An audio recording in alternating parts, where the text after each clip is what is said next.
ये तब तक होता रहेगा जब तक सरकार में आपकी भागीदारी नहीं होगी। स्वतंत्र नेतृत्व इस देश की विधानसभा और संसद भवन में नहीं जाएगा। आज एकमात्र नेता सांसद में, हमारी संसद में हमारी कोई बात उठाता है तो माननीय साहब चंद्रशेखर आजाद जी उठाते हैं। ये बात को हमको समझ लेना चाहिए कि जब तक इस देश के सदन में हमारी भागीदारी बराबर नहीं होगी तब तक आपको, हम सबको अधिकार नहीं मिलने वाले। सरकार से कब तक मांगेंगे? सरकार इतनी झूठी है, इतनी फरेबी है और गूंगी और बहरी भी है। जहां आप पर, हम पर अत्याचार होता है तो चुपचाप पेटी रह करके मौन देखती है। बाबा साहब अम्बेडकर का अपमान पूरे देश में होता है और 14 अप्रैल के दिन सिर्फ बाबा साहब अम्बेडकर के सम्मान की बात ये सरकार करती है। तो ये बात समझ लेनी चाहिए। आपके पड़ोस के जिले ग्वालियर में जिस प्रकार से बाबा साहब अम्बेडकर को अपमानित किया जा रहा है, आपको, हमको ये बात समझना चाहिए। आज इन कुर्सियों पर हम लोग बैठे हैं तो बाबा साहब अम्बेडकर की बदौलत है। मैं आज अच्छे लगते कपड़े पहन करके आप लोगों के बीच में खड़ा हूं तो डॉक्टर बाबा साहब अम्बेडकर की बदौलत है। अगर ये भारत का संविधान नहीं रहा, बाबा साहब अम्बेडकर को सम्मान नहीं मिला तो आपके, मेरे, हम सब के जीवन का क्या मतलब? खाली पैदा होकर के मरने के लिए हम लोग पैदा नहीं हुए।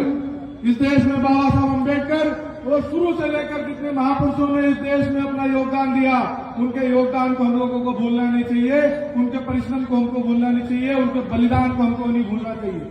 बाबा साहब अम्बेडकर क्यों कहते थे कि सत्ता वो कुंजी है जिसके हर मुसीबत के ताले खुल जाते हैं? हमको बार बार ज्ञापनों के रूप में जाना पड़ता है। बाबा साहब अम्बेडकर भी पढ़े लिखे थे और उन्होंने कई बार ज्ञापनों के माध्यम से आपकी, हमारी पीड़ा को बताने का प्रयास किया सरकार को। उस समय अंग्रेजों का कानून था, अंग्रेजों का राज था, लेकिन आज तो आपका, हम सबका राज है, भारत के संविधान का राज है। लेकिन भारत के संविधान को ना मानने वाले लोगों के हाथ में आ सकता है। ये बात हमको समझने की जरूरत है। आज जैसे भीम आर्मी इस देश में आपके, हमारे सबके लिए आंदोलन करके इस देश में हम सब लोगों को मजबूती से खड़ा करने की कोशिश कर रही है। हम सब लोगों को जुट जाना चाहिए, जुट जाना चाहिए। मेरे साथियों, क्योंकि समय की सीमाएं हैं, समय भी बहुत हो चुका, आप भी सुबह से इंतजार कर रहे हैं। आज के मुख्य अतिथि माननीय साहब विनय रतन सिंह जी को हमको सुनना है, लेकिन मैं एक बात जरूर कहना चाहता हूं। जैसे इस मनुवाद के खिलाफ भारत के संविधान के समर्थन में, भारत के संविधान में निहित अधिकारों को बचाने के लिए भीम आर्मी का निर्माण हुआ, आज हमारे साथ में भीम आर्मी की विंग आजाद समाज पार्टी के साथ में हमारे प्रिय भाई आदरणीय दामोदर यादव जी जुड़े। आरएसएस ने मनुवाद को बढ़ाया, भीम आर्मी ने धीरे धीरे उस मनुवाद के खिलाफ भारत के संविधान के समर्थन में आंदोलन किए। लेकिन तीखी चोट अगर यहां किसी ने मध्य प्रदेश में मारी तो वो है दामोदर यादव जी। मैं आप लोगों से कहना चाहता हूं, ये मुहिम आज की नहीं है, ये आप हमको सबको ये संदेश के रूप में है जो बाबा साहब अम्बेडकर हमको कई साल पहले देकर के गए कि 21वीं सदी आपकी, हमारी है। तो साथियों, 21वीं सदी तभी आपकी होगी जब इस देश में सत्ता पर आप लोग स्थापित होंगे। इस देश का 85% बहुजन समाज स्थापित होगा। इस मध्य प्रदेश का 92% एसटी, एससी, ओबीसी, अल्पसंख्यक समाज यहाँ पर जो है वो सत्ता में स्थापित होगा। तब जाकर के आपके भले की बात होगी, भारत के संविधान को बचाया जा सकेगा।